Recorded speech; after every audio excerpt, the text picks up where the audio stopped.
episode 70 of The Beardcaster. My name is Scott Sikora, and I am The Beardcaster.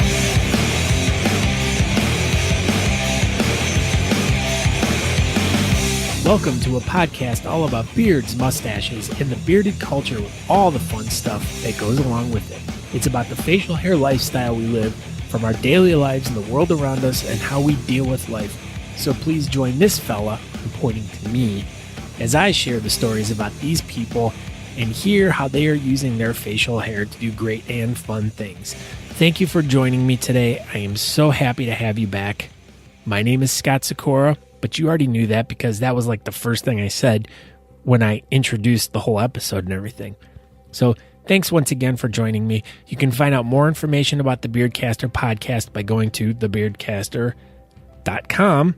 And you can get hooked up to my podcast through, I always have a hard time with this, but Apple Podcasts, Spotify, Stitcher, iHeartRadio, and it goes on and on and on.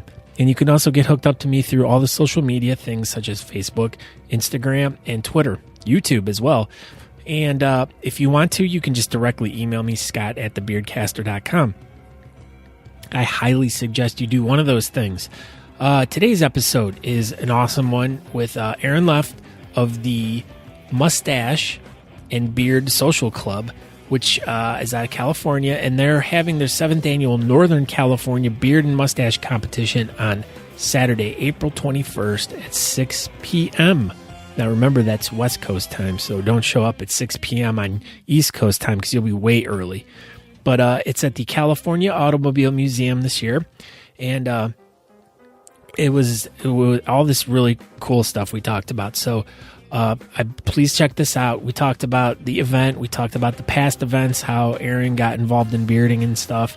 It's always interesting stories to hear how these guys get started, and then how they get involved in the clubs, and then how they get involved in doing the events and all that stuff. And then we talked a little bit about the AJ's Elixir, which is his oil company, and just kind of touched a little bit on that because he is a really interesting company. So check it out, please.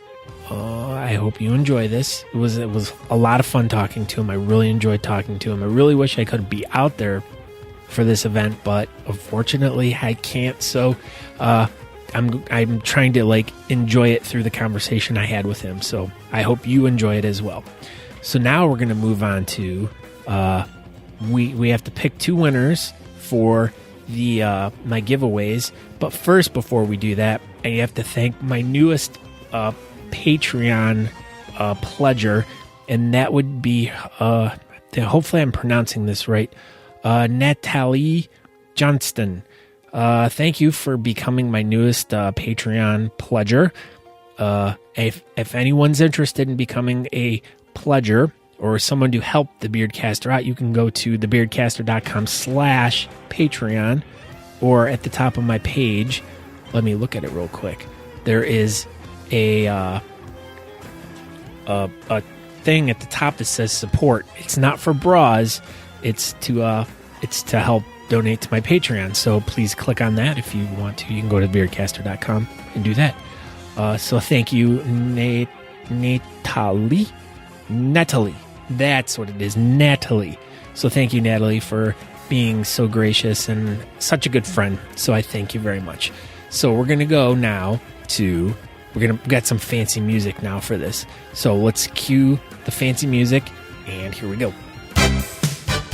That's game show music. So okay, so while we're gonna pick a couple winners here for the giveaway stuff. So I'm gonna ask my sexy assistant Alexa, please pick a number between 1 and 110.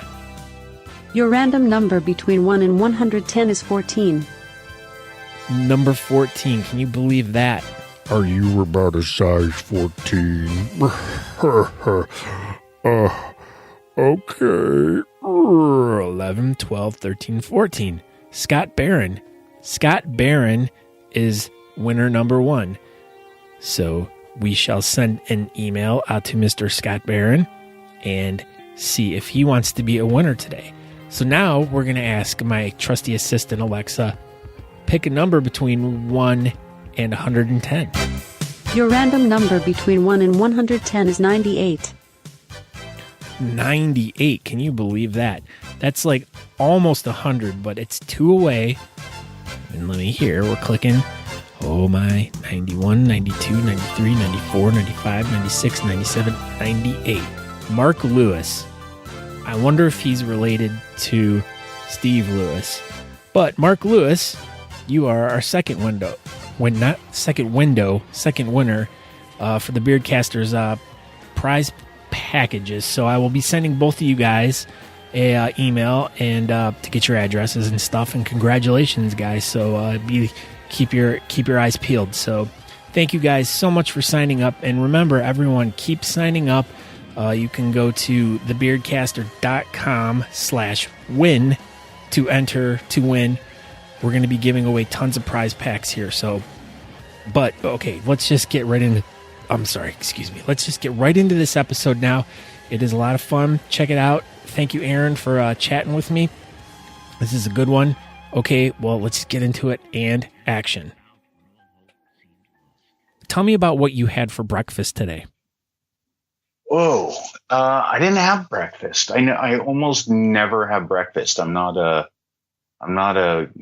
start your day off with like the meal and kind of a guy. So I didn't eat breakfast. Grandma says you're always supposed to eat breakfast every day. It's the most important meal. Yeah, but Grandma has wrinkly skin, so I would question her judgment. Well, it depends on how old Grandma is too, because maybe her longevity is based on eating breakfast every day. That's a good point. She could be a very youthful looking grandma, right? Yeah, because my grandmother was 102 when she died, and she ate breakfast every day. Yeah, that's a good point. That's a good point. Maybe I'll live longer if I start eating more often, right? That's right. Yeah, and make sure there's a lot of pig fat in there and a lot of bacon and everything that is bad for you, because apparently it was good for them back in the day. That's right. Just a ton of lard, which I'm not opposed to. I'm all for it. A ton of bacon's great. Yeah, lard. Yeah, bacon's good. I've recently discovered bacon. Like, I've always liked bacon and I've always enjoyed bacon, but for some odd reason I've been going on like a bacon resurgence over the past few months. Wait, like you're getting creative with it, or no? Just like I'd eat it like once every couple months, and it was like, yeah, it was good. But then all of a sudden it was like I discovered it was, good again, and like I was like trying to eat it like every day. Yeah, because you kind of forget how satisfying it is, right? Yeah, it's delicious, and it goes with everything. It does. Well, I'm trying to think. I bet you it doesn't really go too well with orange juice, and those are two good breakfast things. I don't know. A lot of people have orange juice with their breakfast, and their breakfast has bacon as a side. I know, but see, like that acidic with the bacony, I don't know. It's like brushing your teeth and then like drinking orange juice. Drinking milk. Yeah. Or drinking milk, right? Yeah. Horrible. Yes, it's like some things just don't go together. All right. What about breakfast dinners? Do you like breakfast dinners? Yeah, and I do, but I try to do that around here. Like, I'm like, hey, let's have eggs for dinner. Oh, we can't have eggs, Dad, because that's a breakfast food. We can't have waffles for dinner because that's a breakfast food. Kids always have to ruin it. But then again, like back in the day, kids were always the one who were like wanted to eat cereal for breakfast, lunch, and dinner. Right, that's right. Or ice cream. Yeah. I mean, they want to eat ice cream for breakfast, and that I don't know. You can put ice cream on your waffles. I was just going to say the same thing. It's great minds, right? Yeah. Great beards, great minds, great ideas. There you go. That's right. Things happen. So as we're starting to talk here, why don't you introduce yourself? Because we've been talking for a few minutes already, and I don't want to get too deep into this before everyone's like, "Oh my God, who is he talking to tonight?" So why don't you introduce yourself? Sure. So I'm Aaron Leff, and I'm the public relations director for the Mustache and Beard Social Club of Sacramento, and then I've been in the role for the last 2 years. Wow, you've been rolling for 2 years, and you're not dizzy? Well, yeah, no, not quite yet. So I've been with the club for 5 years now. Oh, that's cool. Or I'm sorry, no, it's 4 years. So half of it has been on the board, and then so it's been a good time. It's a great club, and we do a lot of good things, and have a phenomenal comp every year. So that's my club side, and then professionally, I own AJ's Elixirs, and we've been around since 2010, and we formed the LLC in 2014. Oh, so wow! I didn't realize that had been around that long.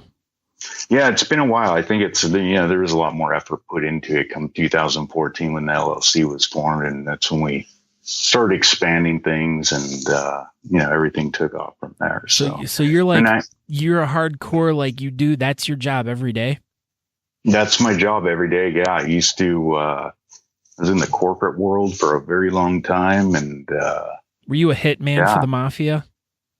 No, I was never a hitman for the mafia, but I did have a few Russian girls one time tell me that I look like Russian mafia. So I don't know what it was. I had a goatee at the time, and I don't know if it was like the goatee and the bald head and my big nose or something. I don't know. I have no idea. I'm surprised they didn't accuse you of trying to impersonate me. Right.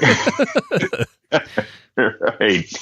So that was a long time ago, but I was in the corporate world for a long time. I've been focusing on the company now for the past 3 years exclusively. So it's been going well. We do a lot of private label stuff too for other companies that don't want to get into manufacturing, so we help them out there. So that's really cool. A lot behind the scenes. Well, we'll get into that a little bit later in this interview, but I kind of wanted to talk to you a little bit about, because obviously the comp that's coming up on the 21st, and you guys have obviously been putting on a killer event for this. Will be your 7th annual, but you are now, when you compete, you're a full beard styled mustache guy? Yeah, well, I've gone that route. Originally, I stuck to Verdi, or really tightly groomed beard styled mustache. But I find actually it was after the Just for Men Nationals in Brooklyn. I took 3rd place in Verdi, and then I stopped trimming at that point.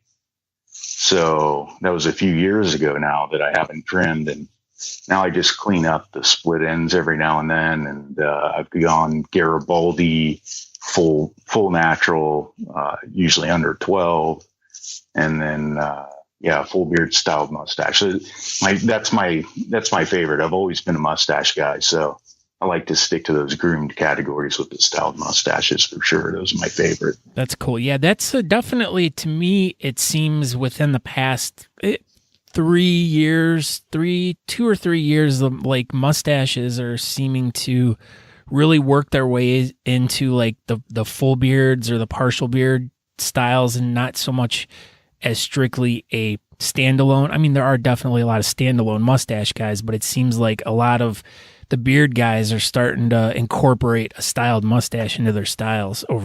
At least that's what I've noticed over the past few years.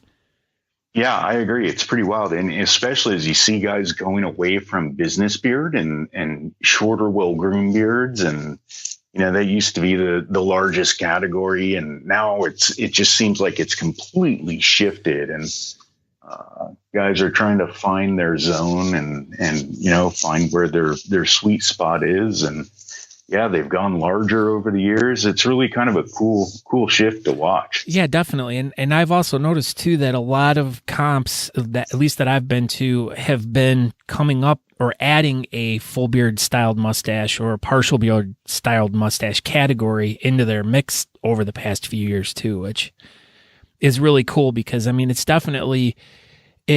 the more you can separate styles and give everyone more of an opportunity to, I guess, shine or show what they have, the better. Because my biggest beef has always been, and everyone knows this, is I can't stand when everyone lumps like partial beards all into one category. I hate being a goatee guy going against a whaler or a chops because I don't acknowledge chops as being an actual beard style. I think they just shave away all the good parts of their beard and they leave the worst parts. But that's just my opinion. I'm trying to start fights with a lot of chops guys right now. Yeah, I was going to say it's a bold statement. I know, because there's some great chops out there, right? Yeah. There are, but like they don't exist in my world. I see guys with chops, and I just kind of look at them like, what's wrong with you? Yeah. Of course, I'm teasing, and I love to sure. I love to go up to him. Like actually, Patrick Quinn, who is part of the RVA, but we tease him all the time. Aaron Johnston and I tease him all the time. Why do you shave off the best part of your beard and leave the stupid parts? He's like, because I have 2 beards and you guys are dumb. You guys got 1.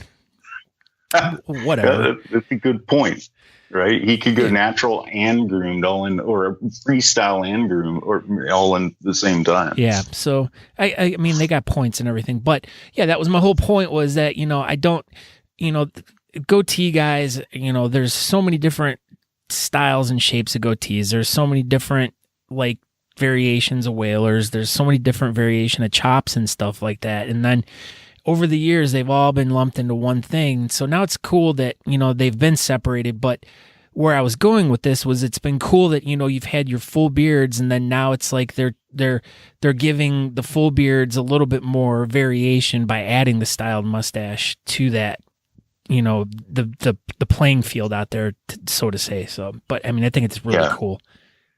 No, it definitely is. It's we've had 17. I think we're at 17 categories now. Oh, wow! In our competition, yeah. So we try and honor a lot of the various styles that we're presented with. But there's times where we have to collapse categories into themselves if we don't have enough competitors coming up in those categories. So that's the tough part. Is if it's a smaller, medium size turnout, it's hard to keep them separated like that. But yeah, it's always good to see the different styles and try and hone in on like competitors. Yeah, oh, definitely. All right, Aaron, let's go back in the Wayback Machine. Let's take us back to when you were a young child, and what was a beard or a mustache to you back when you were a child? Like before I could grow, or when I thought I could grow? Yeah, just like what, I mean, when you were a young kid, what was your, like, I mean, did you have, like, did your dad have something, or your grandfather? I mean, what influence did that have on your life back when you were just a young wee lad? I don't think so. My dad, my whole life, I've always known my dad with a mustache. And holy cow, me too. Yeah, do we have the same dad? I mean, we're probably around the same age then, right? Because that was like for our parents' generation, like mustaches were the thing through that era. Oh yeah, definitely. Like the disco 70s, it's just, at least for my dad, absolutely. They had me in some killer burgundy plaid suits when I was a kid. I was a corduroy boy. there you go. But so I think like a big bushy mustache growing up is what I always just remember. But yeah, that's really for me. It wasn't a lot about beards. I didn't have a lot of exposure to beards, I should say. Yeah. So that didn't happen until I got a little bit older and I could start growing. And yeah, but look, you do have a big bushy mustache now. Well, yeah. My mustache it's okay. It's, I wouldn't say big bushy. I mean, it's not like a lot of these guys that just have a huge mop on their upper lip. Well, that's genetics. Maybe they can just grow a bigger, fuller one than you can. I mean, you have a really nice long mustache. I mean, that is a thing. I mean, it's just either it's like big and bushy or it's just long. Right, it can't be long and bushy. Yeah. I know you can't have weird. The best of both worlds. No, I know. Yeah, because I mean, I can imagine like having a huge, like big, bushy mustache. Okay, whatever. We'll move along here because that could just go weird real quick, even though it already has. So we're going to backpedal a little. We'll get back in the Wayback Machine to get out of that question.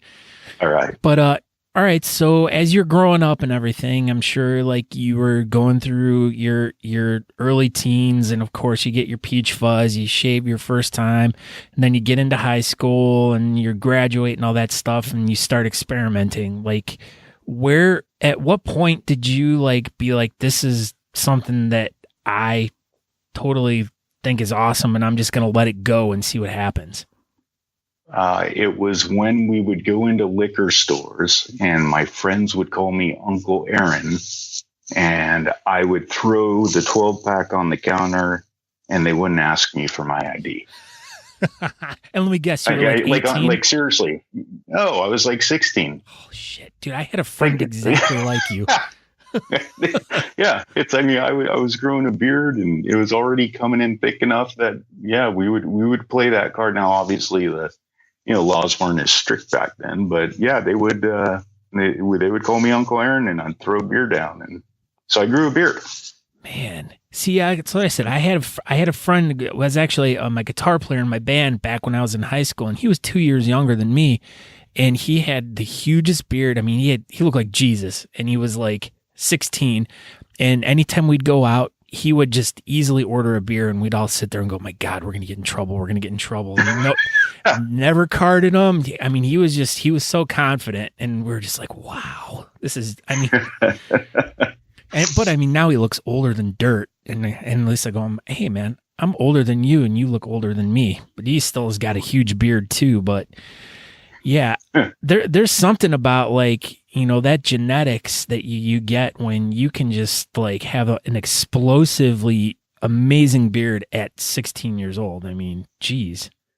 Yeah. I think the crazy part for me was I got sick as I got close to 17, and, I went through chemo and for a few years, and so I had nothing for years. And when I was able to start growing hair back again, I was probably, I was about 19 by that point. But that's when I was like, I'm not cutting at all. And then I really let the beard go and my hair go. And so I had hair down halfway down my back. And so I really started playing around at that point. That was my phase where at 19, where I like was hard set that I will never not have facial hair. Yeah, I think that was probably around the age for me too. But I mean, did you just grow just a straight full grown beard, or were you like experimenting with all different types, goatees and anything else? Or I mean, yeah, it was a full beard, and then that was for a few years, and then I went mustache, and I had a big horseshoe mustache for several years. Oh, that's and nice. it was like a straight, like big brown Hulk Hogan style stash. Oh, that's cool. So, yeah, so kind of like, I think he's Sean Rager, but without the length. Oh yeah, it's that's kind of the down to the jawline, and that was it. But yeah, so I rocked that for years, and then I had to go goatee for a while, and yeah, I've played around with a lot of different styles. As a matter of fact, this is the longest I've ever gone without shifting something up. So this beard's old by my standards. Well, it's very nice and very shapely and stuff. Well, I mean, and plus you're in the industry of beard care, so you should have a nice beard. Yeah, well, one would hope, right? Yeah. It speaks well for your products. Yeah. So how about you? So when did you grow yours? Oh shit. I know I've answered this question so many times, and yet I can never pinpoint, like, I mean, I started when I was in high school, but I really started growing probably around 2001, I believe. And then I just let it go for like 5-6 years.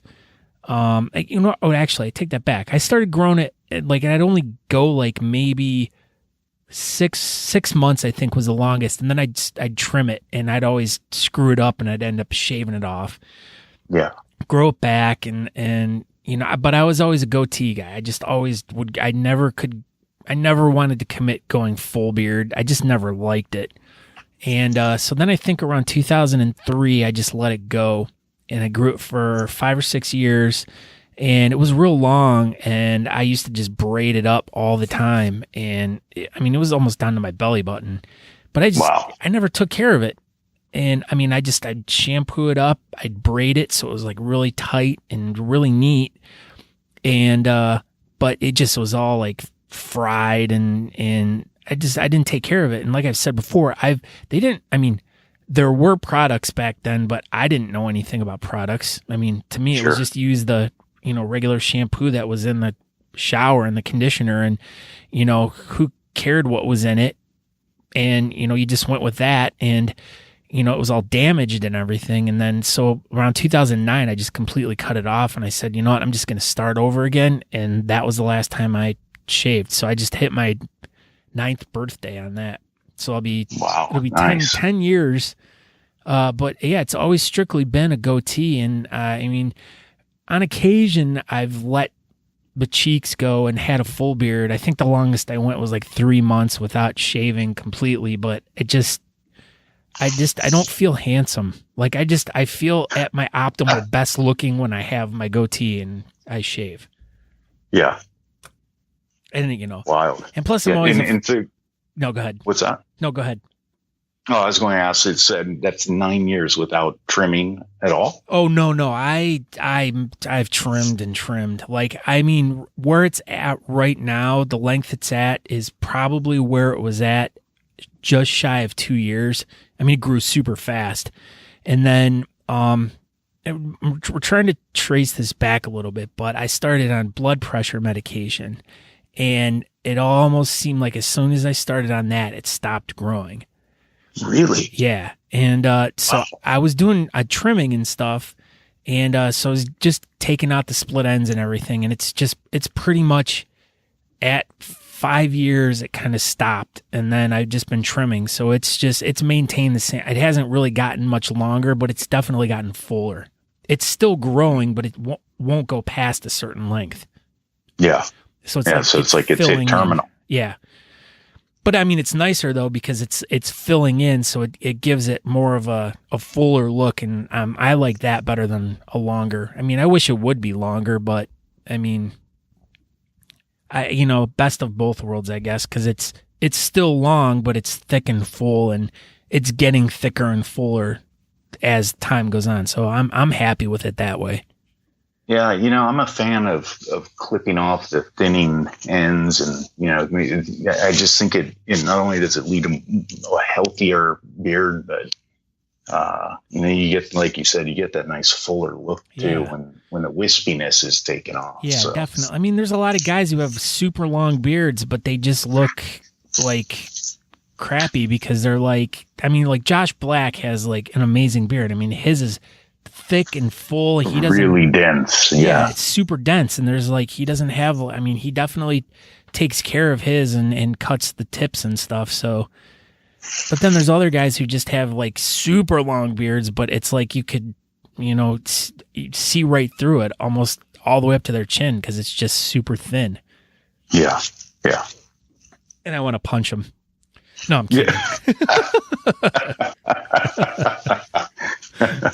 Punch him in their beard. How dare you? I know. I'm a little violent sometimes. Now, how did you? Okay, so as you're growing beards and stuff, how did you find like competitive bearding or beard clubs and stuff like that? How did you make that step? Oh yeah, what was the gateway for you? It's funny you ask that. It's a lot of people here who have been around me at competitions have probably heard my drunken rants about how I got into competitive bearding. I know that the Salty Saints definitely have. So I was in Utah at the Oktoberfest on a family vacation, and we were cruising around and we were walking by, and the Saints were having a competition. It was their first competition at Snowbird Resort. What year was this, would you say? Oh, they're going on their 5th year now. So that was, 5 years ago, 2014, I think it was.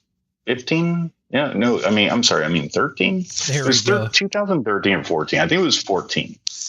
But, so I was walking by and Greg was on stage and they were getting ready for their show, and he looked over and I was walking by my small little groom beard, and he called out to me from behind the stage and told me I needed to go register. And I was all, no, there's no way I'm doing that. No, not a chance. So I thanked him and I took off, and I thought about it, and I kept thinking about it. I'm not a showman at all. And as a matter of fact, I can be pretty introverted in crowds. So I kept talking to my wife, and I'm like, should I do it?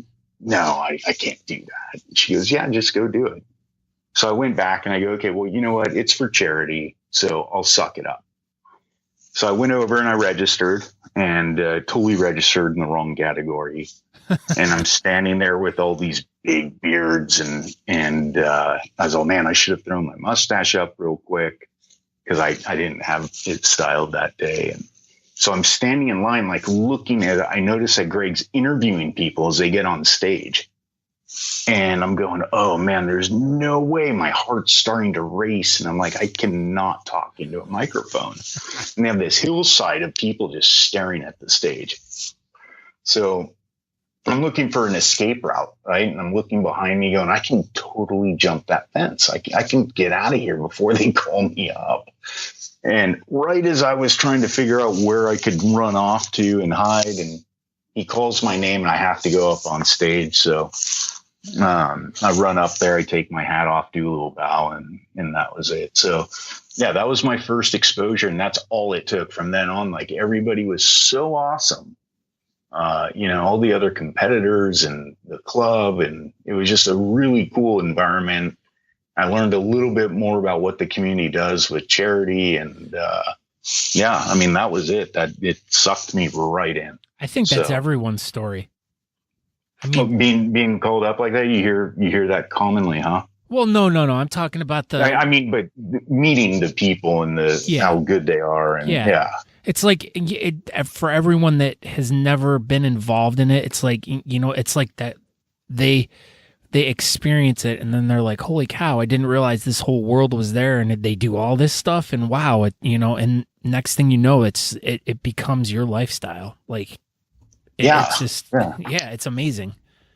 Yeah, it's pretty wild. And I'd been aware of beard competitions, obviously, and I knew that, it was a thing, but I never, and I knew it was, I felt anyway, I thought it was bigger in Europe than I knew it was here. Yeah. Well, apparently it's a lot bigger here than over there. Well, yeah. I mean, we've really boomed over the years, right? Yeah. It's huge here now. Yeah. Well, and what is it? Texas has like 65 competitions in the month of like February and May, or February and March. It seems like every weekend there's like a big competition in some city in Texas. Always trying to outdo the rest of the United States. They're a bunch of jerks down there. They got to go big. I know. Them and their Texas-shaped waffles at every hotel in Texas. We don't have... they really? Yeah. Every hotel I've stayed in Texas has had that Texas waffle maker that makes the Texas waffle, and you always have to get it, because when in Texas, you have to get the Texas waffle and the French toast on Texas toast, because it's bigger than everyone else's toast. That's awesome. If you call the front desk, do they deliver a Texas-sized toothbrush too? They could. For all my horse teeth. Yeah, we don't have, in Ohio, we don't have waffle makers in the shape of Ohio. Well, I don't stay in hotels in Ohio, so I wouldn't know. And right. And who would want a long waffle the shape of California? I mean, yeah, no, it's not. I don't think anybody wants anything in the shape of California. Oh, that was a witty pun right there. See, you were right. I was able to pull one out. I was going to say, well, man, if you live in Hawaii, who wants a waffle in the shape of Hawaii? Would it be the size of a Triscuit? Yeah. with the crumbs broken off surrounding it. Okay, so you get out of Utah, you head back home. How do you discover the club that you're part of now? Like, was it just, I mean, how does one go from that event to being part of the club that you're in now and becoming like one of the I guess, board people on the club. I don't know what you guys call it in your neck of the woods, but yeah, we're board members. Boardmen. Yeah, board members. I guess you could say. My member's bored too. Yeah. you're on a roll, bushiness, and now your member's being pulled in. I know. I don't pull my member. Stop it. I came back and I jumped online and started looking up local beard clubs and trying to find some information. And, then of course, Sean Rager pops up everywhere. Justin Vorhauer pops up everywhere. And so you start seeing a lot of the local guys here that have, become pretty big in the community. And so, I found the local club and I found Sacramento NBSC, and I was hesitant to go out to one of their meetings at first because it just seemed like a super tight knit group of guys. And I couldn't tell if it was, a group of friends that threw this together for fun and as a joke, or if they were just like, let's throw up a website and whatever, let's just drink beers and have a website and call it a facial hair club. But, I didn't know. And so I finally, and again, like I was saying earlier, I'm not one to usually put myself out there like that, but I went to, they were having an annual meeting with they were doing a photo shoot. So I went out to that meeting, and my first exposure to the Sacramento NBSC was going out to one of the members, kind of like ranch homes with a bar in a barn in the backyard, and real cool area. But walking around, I have members, like wearing coveralls and nothing else, with a pitchfork. There was another member in a muumuu with lipstick and high heels. I think somebody else was in probably a thong and thigh highs for all I know. I don't know. But everybody, it was a crazy scene for a guy just coming in. First time.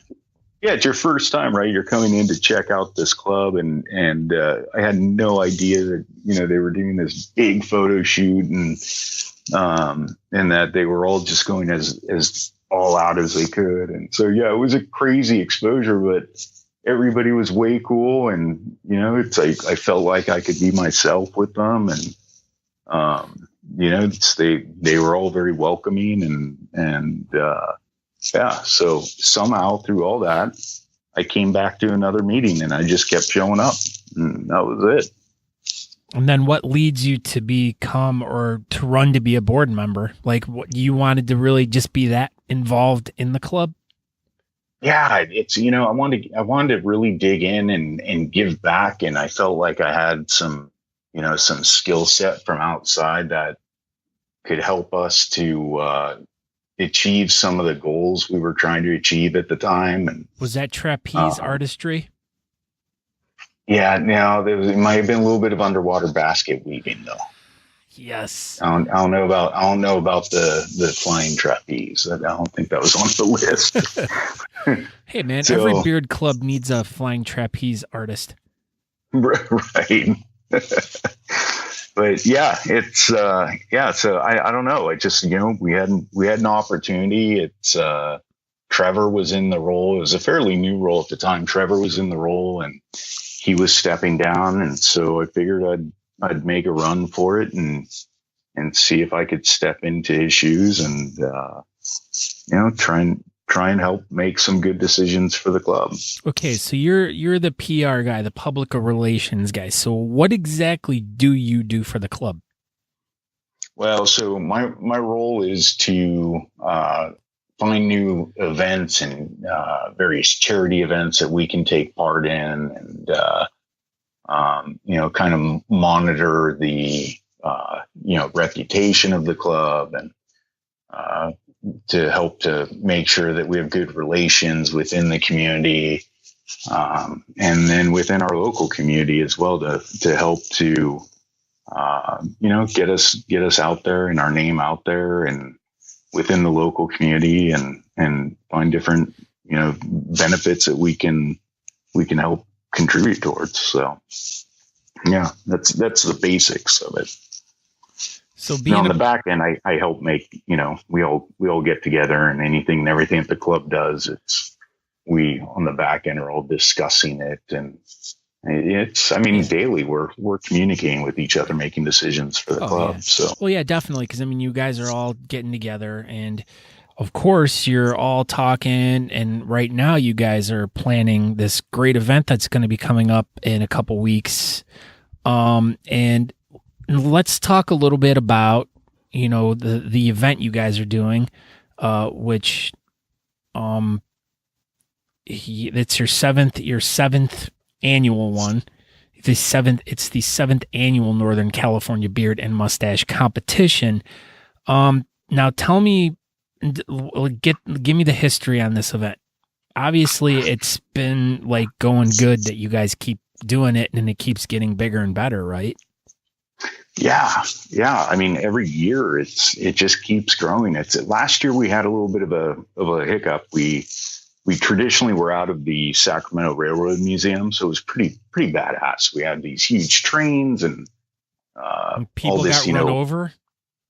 No, we had people lay on the tracks, but the trains weren't moving, so everybody was in good shape.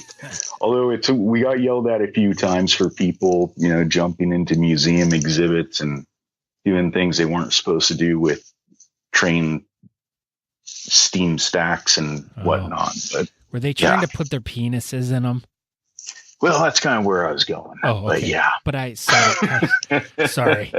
I sometimes I am not so subtle. Hey, it's your show. Okay. But you're the public relations guy, so I don't want to make you guys sound bad, like you guys are sticking your wangs in things that you shouldn't be. So, hey, it's not out of the norm. No, so. Okay. So anyway, it's the last minute. We had some huge changes with that, and we had to scramble. And so we shifted over to the California Automobile Museum, which is another badass exhibit. And it has, all these old cars and hot rods and motorcycles, and all of those really have cool venue. They have a lot of tailpipes. Some have two. Yes. I'm not going to even explain where I was going with that. So yeah, it's a good time. It's a good venue. Fits a lot of people. We sell out. We've been selling out the past few years. So it's typically we have last year we had 155 competitors. Oh wow, that's nice. Yeah, so it was pretty awesome, and we had I think a total head count of 550. That seems about like. That seems to be about the when I talk to people and they talk about events, excuse me, it seems like a lot of events are starting to hit that 150-ish amount of competitors. Mm-hmm. And then with spectators and everything, it's like hitting about 500 total attendees. And this seems to be about what the standard is for the bigger competitions everywhere in the country right now. That's good. Yeah. I mean, it's a great thing. And you start seeing beards in commercials and all over the place. And who knows? I mean, maybe we're finally making a difference in how we're all viewed out there in the real world. The real world. Yeah. But so anyway, it's a good time. And so we do it at the California Automobile Museum now. Now, what was the allure with, number one, doing it at the train museum, and then obviously you say it changed the why was it there? It was just a really cool venue. Okay. It could hold the number of people that we had. And then the cool thing was all of our guests could come into town, park their car at the hotel, and not have to worry about it the rest of the weekend, because we have they could take the train. Oh, Well, yeah, they could take the train if they wanted to take the train. But, no, I mean, everything's within walking distance. We have our hotels, we have all the eateries, we have bars, we have everything that right there in that surrounding area. So it's just a cool area. And it's really trouble free for everybody who comes into town. So that's why we selected That's it. cool. Those to me are like some of the best competitions, because it's like you say, you drive in, you park your car, and you leave it the entire weekend. Everyone's there. Everyone's close. Everyone can do stuff together. You don't have to worry about driving. Everyone's all hanging out at the same places, and it makes for like more of a exciting weekend, in my opinion. Yeah, I agree. All right, cool. So now talk a little bit about, okay, so this is the 7th annual. Now, do you guys have any, like, with the categories? You said you had 17 categories. Now, do you guys have any kind of like special or like specific type of category that's like just for your guys' event? Like, some of them have like red beard categories, or like, I don't know. I mean, some events have like custom categories for them. Do you guys have anything specific like that, or do you guys have like some different type of categories that aren't as popular that other contests have? No, we're pretty standard. Like if you look at all the world categories, we're pretty much right in line with that. The one category I'd say that sets us apart, we have a specific Uber mustache category. Oh, okay, that's good. So that's for the guys that have the just huge mustaches, or they do something just kind of outlandish with it. They all fall into that category. Now, see, I thought you were going with like the guys that drive the cars. I mean, the car museum, Uber mustache.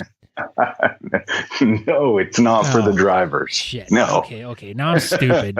I feel like an idiot.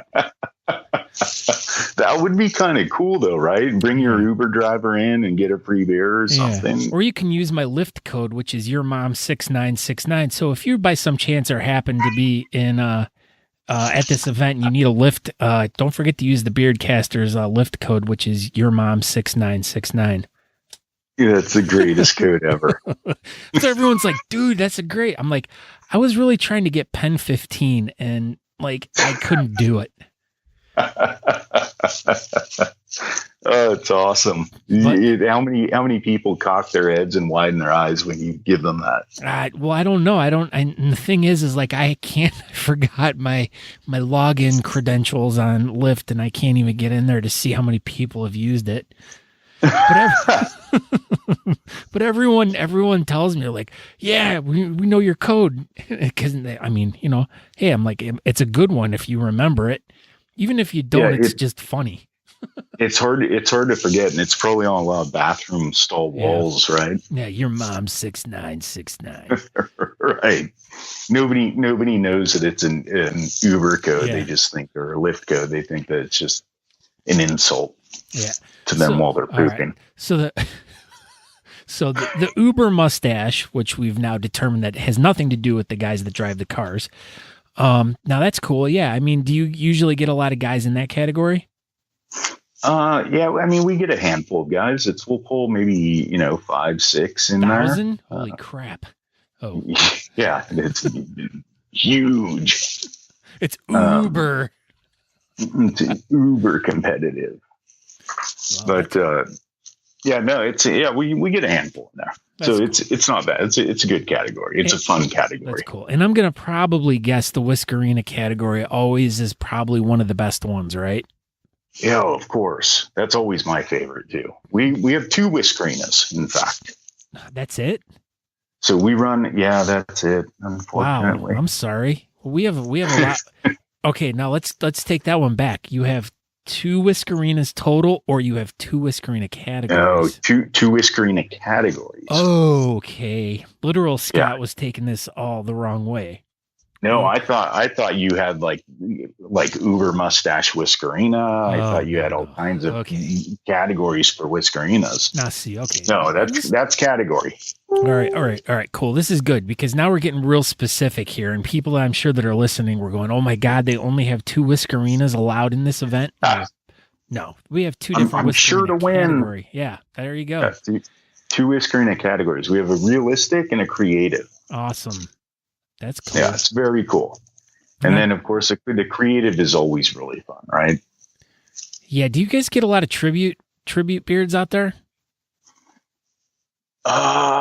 You mean like that pay homage to like other dead bearders, or no. like? Well, that's like at least out on the East Coast and towards the middle of the country. There's been a lot of girls that have been doing like they'll pick like their favorite beardsmen, like, and they'll do like a tribute beard to them. So like, especially when we were it was in Pittsburgh, the Steel City event. Like a lot of the girls were dressing up as like other beard guys, and they would come as teams. And some of them were just super amazing. And I can't even remember who some of the people were, but yeah, a lot of the Whiskerinas are starting to do tribute beards of like different guys and stuff that are popular out in the scene right now. So I didn't know if that was something that was kind of out your guys' way or not.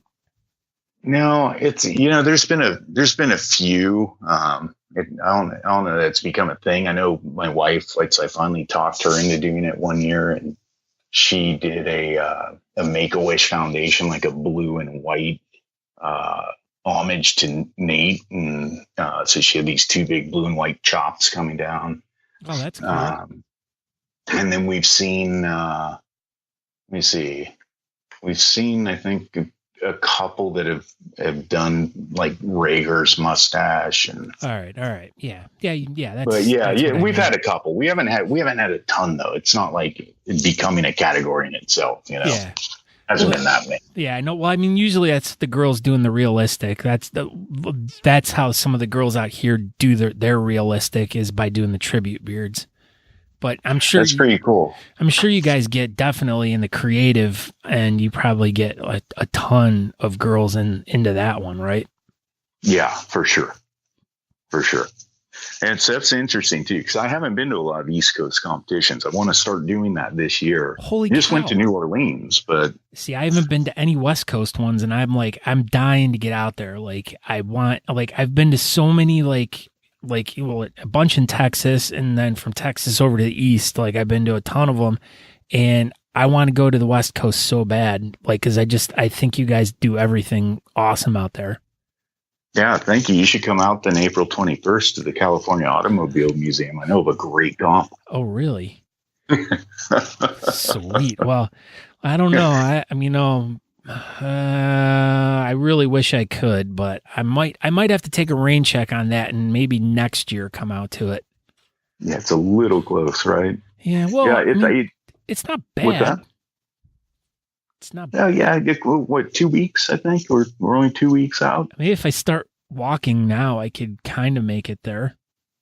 You have rollerblades, some inline skates. Yeah, and I could wear my jams.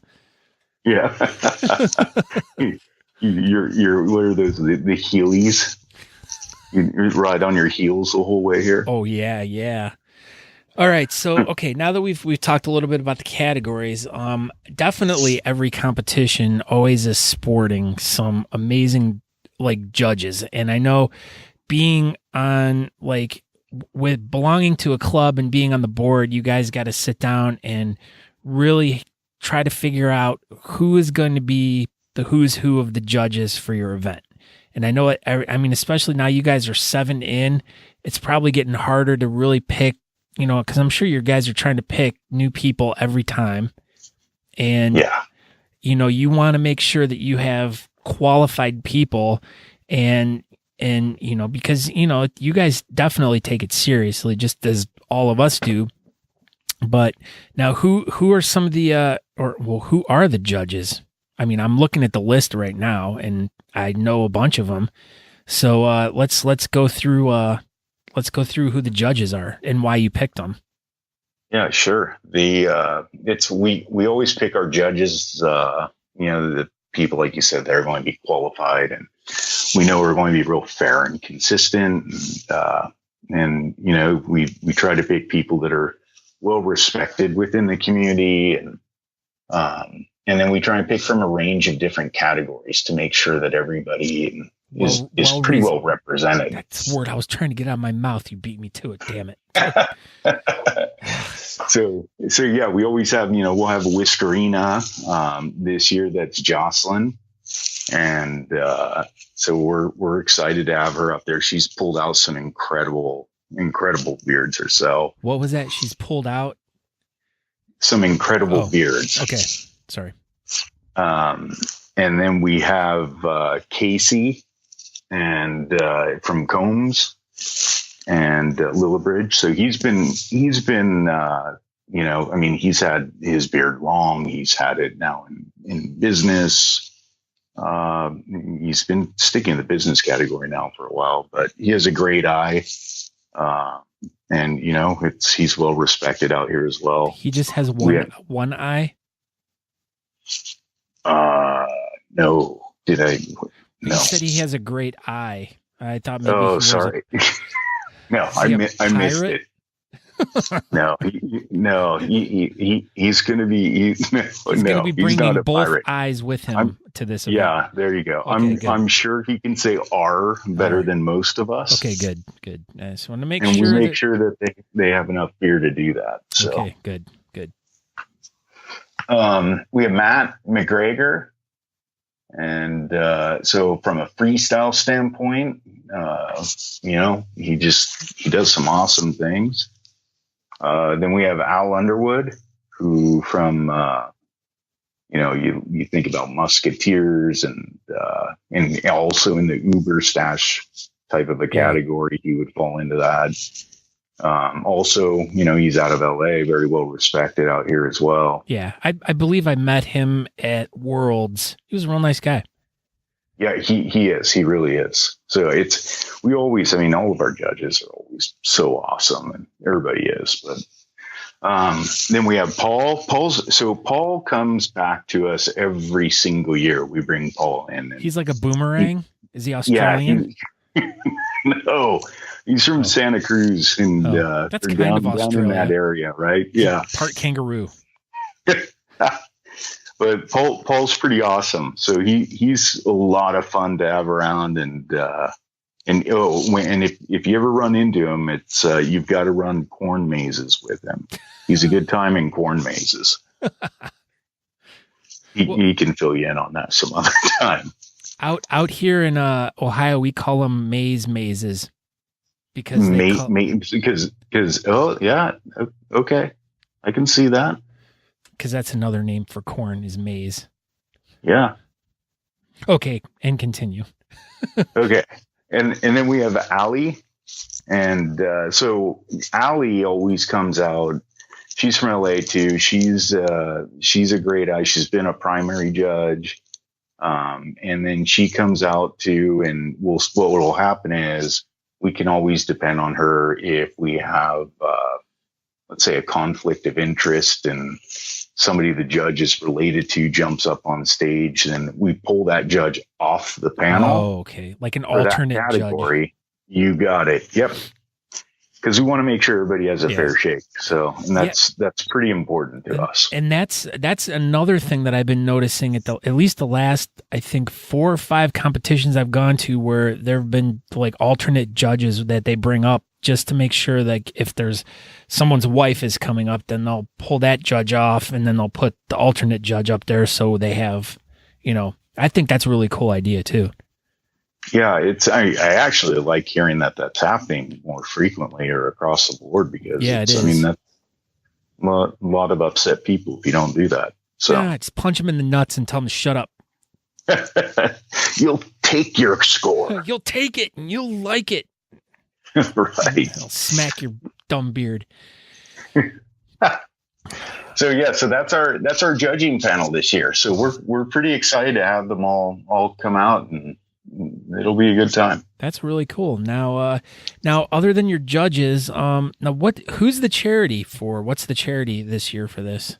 Or do you guys use the same charity every year, or do you guys pick a different one every year? No, we do. So every year we choose PAWS, which is Pet Adoption and Wellness Services. They're out of Woodland, California.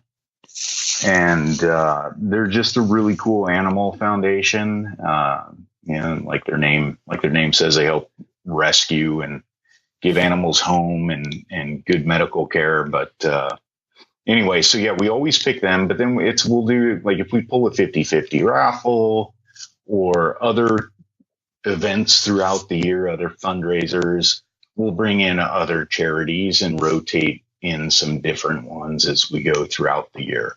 So, we distribute the load across the board, but yeah, our comp is always centered around PAWS. That's really cool. That's awesome. Yeah, and they come in with dogs, and so it's a good time. Dogs have paws, so that's a good thing. That's right. And they don't care what your beard looks like. They love everybody. I know. And I love nothing more than going to comps that definitely do the animal thing, but when they have the dogs there and you get to play with them. Yeah. Oh my God, there's nothing cooler than that.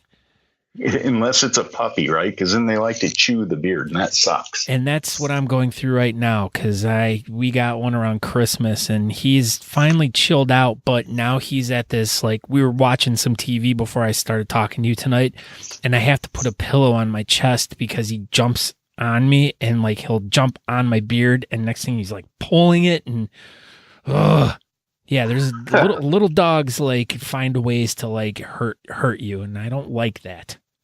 What kind of a dog? He's just a little mixed mutt dog, but he's just like, he's about 20 pounds, but he's not like a short-legged, like, little dog. He looks like a miniature full-grown dog. He's got long legs, long tail, he's like a cat. He runs around like a cat, jumps on the back of the couch. He's always jumping on everything.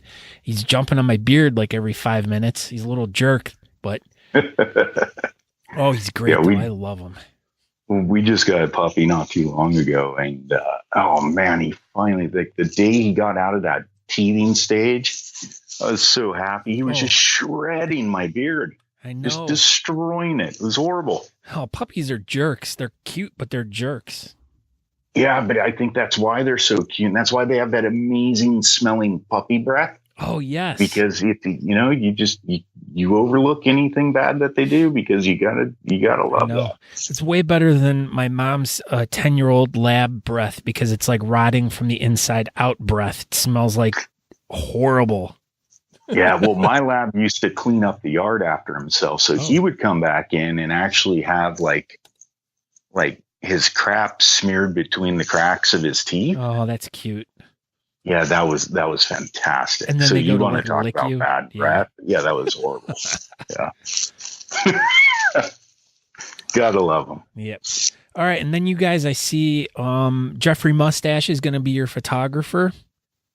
Yeah, he will not be there this year. He just let us know that he has a conflict, which is a bummer because we love him. Yeah, we do. He's been out to, every competition that I've been at with us, he's been there.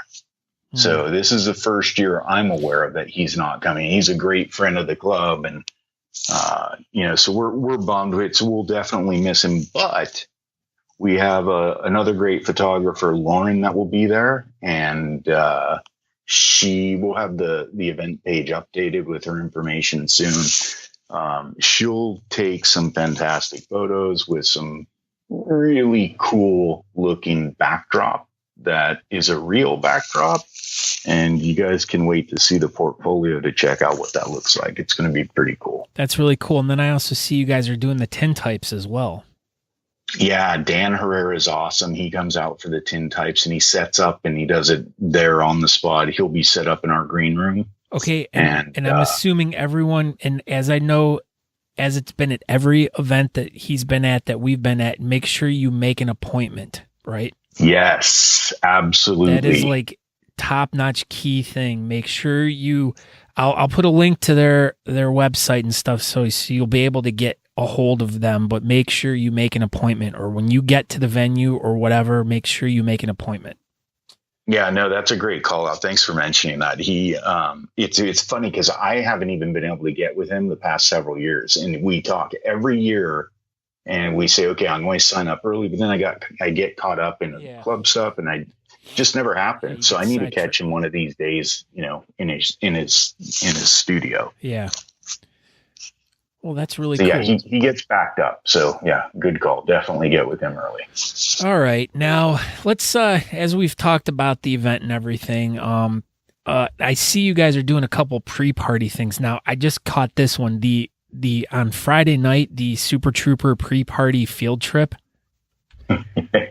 I'm like super jealous now. Like, I'm like, holy crap. I've been like waiting for years for this damn movie, and this is really cool. Now, what's that? You guys like all going to the movie theater to watch the movie? Yeah, literally, that's it. It's everyone's getting together. The theater has big recliners, and so everyone will get bummed and enjoy the film. You got it. Oh, you guys are so lucky. That's going to be so great, especially to see it out there too. Yeah, it'll be a really, really cool show. We have some good events set up around our column all weekend long. All right, cool. Well, if you want to know anything more about the pre-parties and events and all the extra stuff that's going on, I'll have all that stuff in my show notes with the links to all of the pages where you can find out more information. I will also put those in my show notes as well, and the notes for the episode. But now, as we're going to wrap this up a little bit, I wanted to kind of go back to the AJ's Elixir stuff and kind of talk a little bit about that.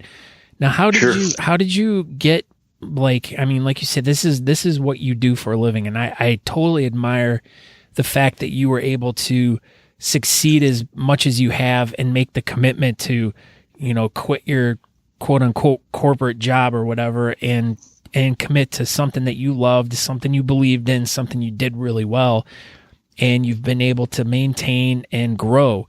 Now, how did it all start for you? That's it. Well, back on, in, man. I know that's tough, right? I get asked that and I'm like, it's hard to explain.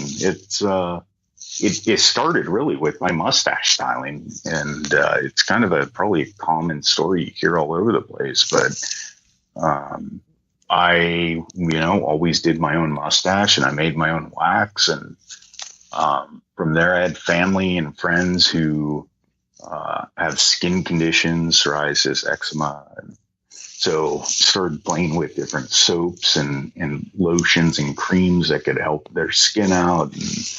And then one day a buddy came to me and he said, "Hey, it's look, you're really involved with bearding. You enjoy it, and what do you think about launching a line together?" And so I said, "Yeah, let's go for it." So we did, and we were doing that for years. And I went back to school and took some courses in cosmetic chemistry, and it just kind of grew from there. It's, I don't know. It just kind of grew. It was unexpected, to be honest with you. Okay, let's take a step back here real quick. You took a course in cosmetic chemistry. What on earth is that? I've never heard of this before. Yeah, it delves into all the the fatty acid profiles and how everything interacts with each other, and so you get to really figure out how to make ingredients complement each other, and what's contraindicated with your formulations, and it's formulatory. It's like deep formulatory stuff that most people would fall asleep reading a textbook over. But well, that's the stuff you need to know to make it work. Well, yeah, I think so. I mean, it's that, or you hire a chemist and go that route, right? I guess, but I mean, if you know it, and the more you know, the better off. I mean, you are as a business owner. I'm sure.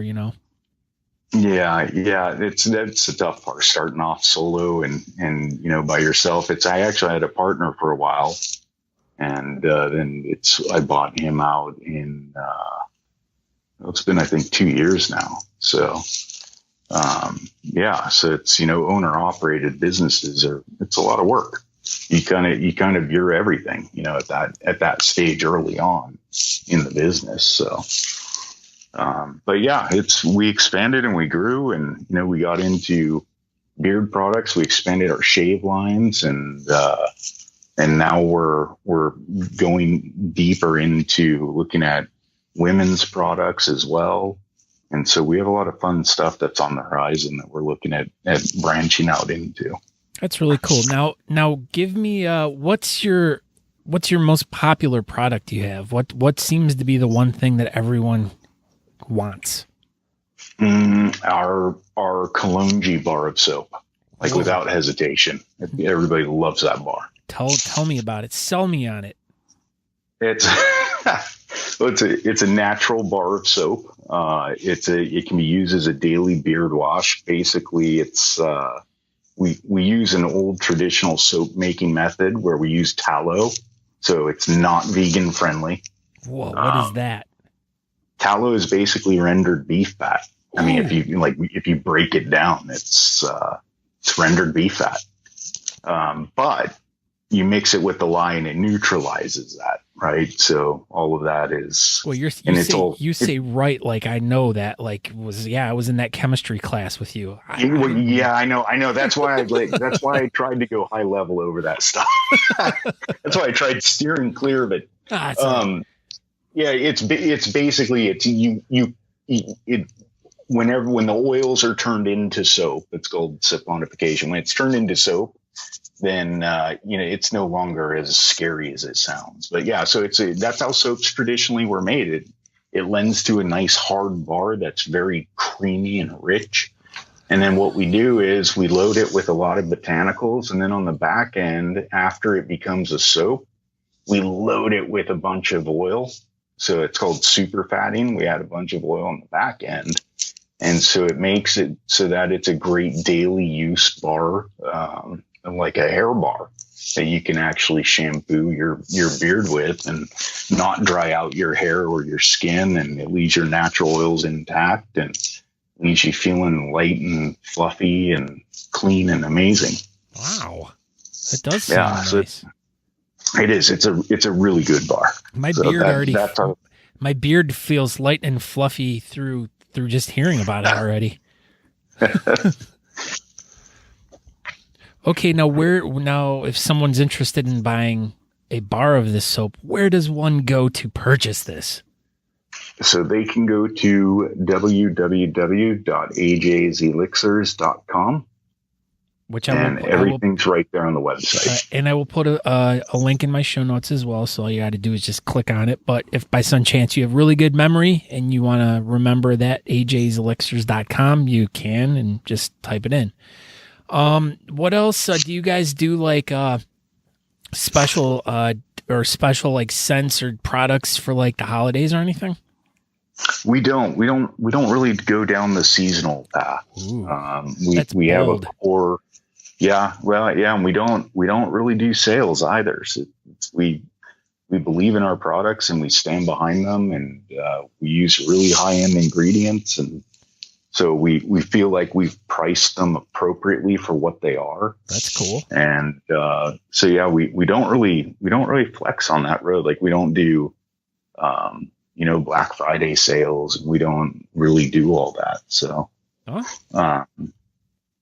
yeah. Well, so I mean, that's totally cool. I mean, I get it. And it's a bold statement on your end because it's, everyone else does stuff like that. But if just like you say, you believe in your product and you do use high end materials to make it, you are a business too. So, it's not like you can be like giving your product away, it's just the nature of the beast. Well, yeah, and we're insured, and we're a legally operating business. We make sure that our customers are protected should they have any issus. Like never had any, but so if there's a flood at their house, they're protected by your insurance. Right? No. Not okay. I just want to. Hey, I gotta ask the hard questions, okay? But if their beard should light up in flames somehow, they would be fine. Okay. Oh, so like if I'm like lighting my grill and the gas is still going, and I'm like trying to light that pilot fire and it's not going, and the gas is just growing, and how many guys have lost good beard length due to that accident? A lot. It's smoking, really, right? I mean, good thing everybody's vaping now. Yeah, there's been a lot of mustaches lost to cigarettes. Oh, I know there have, but all the kids are vaping now. It's just it's a bad thing right now. Yeah, well, the clouds, right? Yeah, I guess, clouds. That's cool. Okay, here's another question. Now, this is something I really notice on the East Coast too. Are there a lot of like beard guys that are vapors out there? No. Oh. I don't notice it. No, I don't think so. I mean, it was huge out here for a while, but pot's more noticeable than vaping, I'd say. Well, vaping was probably cool back in the early 90s out there. It just took a while to get it all the way out to the East Coast. Right. Because that seems to be how everything works in the world. Everything's cool out on your end like 20 years ago, and by the time it gets to us, speaking of East Coast comps, I am curious to know that. I mean, do you guys have comps like literally in every other city, right? Yeah. Like multiple a weekend. Yeah, I mean, like pretty much you can go I live in Cleveland, but I mean, from Cleveland you got like major cities like within 2 hours, literally. Like you got Detroit, you got Toronto, you got Pittsburgh, Columbus, even like some places in New York, and then within like 5 hours you have other major cities too. Within less than 10 hours you're all the way to the ocean, like Richmond, Virginia, Nashville, St. Louis, but I mean there's usually something big going on in one of these cities every other weekend. There's a lot of comps that are going on, and it's a lot of the same people that go to them. I mean, everyone somehow gets there. Yeah. And I mean, it's going to make it tough to pick them too, right? Yeah, that's the other thing too, is, I mean, you can't go to all of them, but that's what I mean. I notice, at least out in California, your way, it seems like there's not a lot of competitions, but there's like a lot of smaller ones. To me, that's at least what I see. There's like a couple real big ones, but then there's like a lot of like smaller ones here and there that are kind of sporadic in the mix. Yeah, I would agree with that. And then, I mean, keep in mind though too, California is just, it's massive. Yeah, so like beards aren't that popular out there. Well, no, they are, but we just, making a bad joke, yeah, we have farmland in between, so it's like you don't have cities dotting every couple of miles, but no. Yeah, I guess that is true. I mean, you're like a major concentration of like major cities like on the coastline, and then it's like you start going east and it's like, what do you got? I mean, you head into Las Vegas, and then you start getting to like Phoenix, and then, then you have to go south to hit any major stuff. You start heading up into the Northeast, and there's not too much up that way. Yeah. And then it takes us, I mean, you consider that even from here, Sacramento down to LA, it's 7, depending on how you drive, 6 to 8 hours. With traffic, it can be 9. Oh yeah. So it's everything's a long haul. Yeah. I'm sorry that you have those problems out in California. Hey, and I'm going to guess too. I bet you don't have snow like we do right now. It's snowing right now where I live. Yeah, no, we don't. We live close to Tahoe though, so we have world-class snow in our backyard. It's an hour away though. Yeah. So we don't have it literally in our backyard. Yeah. We're not scooping it like you are. Yeah, I want like 70 degrees already. Actually, Friday it's supposed to be almost 75 where we're at. So that's the extremes we get here. It's like the beginning of the week starts off with snow, and then tomorrow it's going to be more snow, and then by the end of the week it's going to be like almost in the mid 70s. So yeah, and humid? No, it's still going to be cold, but I mean, it's the humidity doesn't hit till like August up here. Got it. Yeah, we get no humidity. We do drop down in this area in the valley. We drop down to 28 degrees maybe. maybe 5 times a year. so it's pretty mellow. Yeah. Why don't you rub it in a little bit more? Yeah, I would love to have your weather though. We didn't have a winter at all this year. It sucked. Oh man, winter started in like October for us. That's what my wife was like. My wife is a LA girl, and she moved out here I think like 10, 12 years ago, and she's like, "Oh yeah, it was the first time I saw snow. It was really pretty, blah blah blah." And then now it's like she's done and over it, and she's like, "We've had snow and it's been cold since October. There's more shitty weather out here, blah." She's like, "We only get like 3 months of like nice weather." And I'm like, I don't know what to tell you. Maybe you need to move back to California. Yeah, that's tough. That's tough. So and yeah, you guys have had it blow right over us, and then it dropped right down into you. Yeah. So. Well, and then we get like whatever like comes in from that way. Once it hits like the Great Lakes, it builds up like this steam that like when it's cold out, we'll get like, I mean, we have a one of those electric signs in our town that tells you like all the news that's going on and stuff. And it tells you we've had 129 inches of snow so far this year. So, wow. Yeah, it's just, yeah, I'm done and over with it. So, but we'll just send your weather our way already, for gosh sakes. Yeah, that's the crazy part. So just an hour up the hill, we've had about that same amount of snowfall right here in the Tahoe area in the North Sierras. But yeah, I mean, that's at elevation. It just doesn't drop down below 6,000 feet, really 5,000 feet ever. So. Wow. So crazy. It's and ours is nice and dry. Yours is a heavy wet snow. Yeah. Oh yeah, definitely. We can build some nice snowmans. Yeah. How about snowmen? There we go. Snowmans. Look at me. I can, like I said, we're starting this whole thing off with me not being able to speak, and we're ending it on me not being able to speak. There you go. All right. Full circle. All right, Aaron. So I greatly appreciate you taking this time to tell me all about the comp coming up on the 21st. Like I said, I'll have all the specifics in my show notes, in my blog and everything. I hope you guys have a great event. I hope you guys raise a lot of money for PAWS, and give a hug to all the puppy dogs that are there for me, and tell them that I said hi. Yeah, we definitely will. Thank you, Scott. I really appreciate you having me on.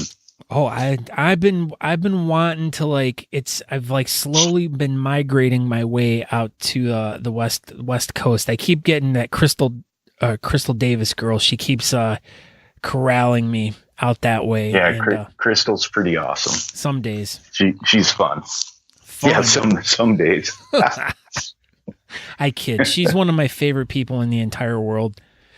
So, but all right. Well, good luck to you. And like I said, I greatly appreciate you taking the time out. And once again, best of luck to you guys. And hopefully I can make it out there next year. Yeah, it would be awesome to have you. Thank you. We definitely appreciate it. We look forward to seeing you when you do. All right, Aaron. Well, thank you very much, and we'll talk to you soon. All right, Scott. You got it. Take care. All right, bye. And cut. Thank you so much, Aaron, for taking the time out to talk to us about the competition and AJ's Elixirs and all the cool stuff. And thank you for sharing your story about how you got involved in the bearding community. Once again, please check out the website, thebeardcaster.com. You can get hooked up to my Patreon through there. If you want to be a new Patreon, if you want to make a small donation, I'd greatly appreciate it. Or you can go to patreon.com/thebeardcaster, and you can sign up there for as little as $1 a month. Once again, it's all up to you. You don't need to. You don't have to. It's not required. The podcast will always be free.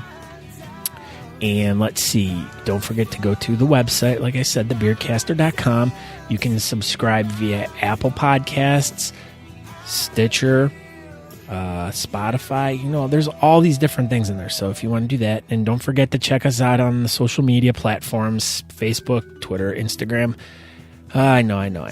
And last but not least, if you have any questions, comments, concerns, or guest ideas, you can email me, scott@thebeardcaster.com. And I guess that's about it. And I thank you guys all for checking this episode out. I might be taking a few weeks off here, and I just wanted to throw this on the very end. But yeah, I'm starting to get super busy around, and there's just a lot of stuff going on. So if I can, I'll do some more episodes here. If not, I apologize, but I need sanity time. I got a lot of stuff going on right now. So if I see you guys next week, hey man, good for all of us. If I don't, just be patient. New episodes will be very soon. I still have lots of great people that I want to talk to. So thank you all once again for checking out the podcast. Don't forget to tell a friend, tell 2 friends, tell 3 friends. If you're involved in the bearding community, tell everyone in your club. And I guess we'll go from there. So everyone, be safe, stay safe, be cool, hug an animal, and kiss your mother and tell her that you love her. And I will talk to you later, and ciao.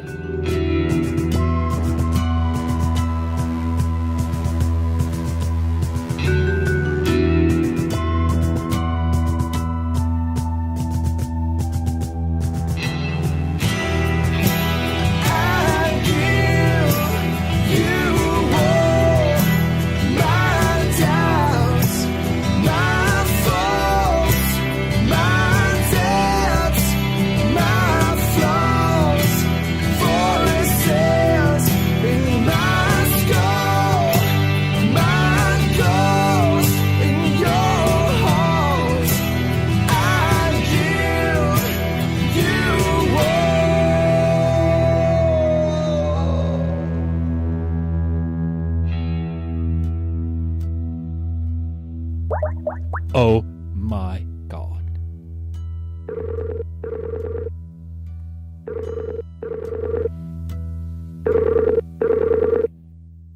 Alexa, are you excited? I'm so excited. I just can't hide it. Hello, yes, Alexa just said she was super excited and she couldn't hide it. I asked her, I said, hey, Alexa, are you excited?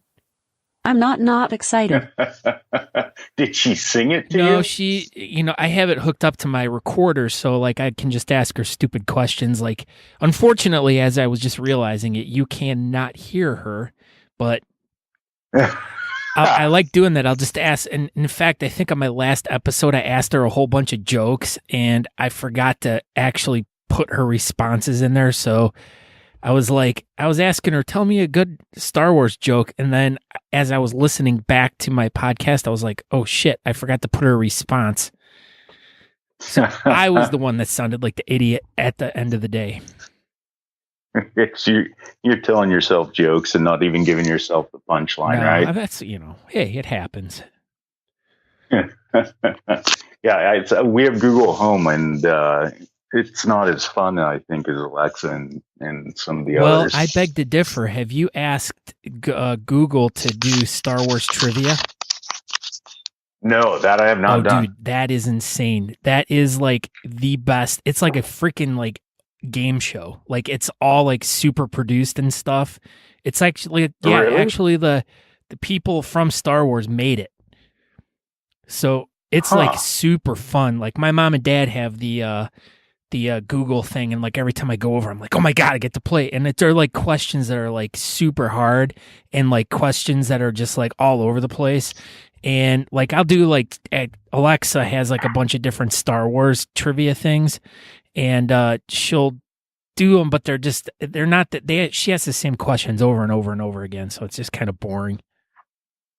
Right. And Suri's just stupid. I thought Suri was like the best one forever, but yeah, Suri just sucks. Well, for a while, though, she had a pretty good attitude when they first launched her. Yeah, well, yeah, definitely. But Alexa... She was snarky. She talked back. It was great. I don't know if she still does or not. Yeah, she does. She has a good couple, like, one-liners and stuff. Like, I love asking them, how much wood could a woodchuck chuck? See, I can't even say it. How much wood could a woodchuck chuck if a woodchuck could chuck wood? That's all, and they always have a really good response. Boy, you caught me on a good night because my English skills are just horrible.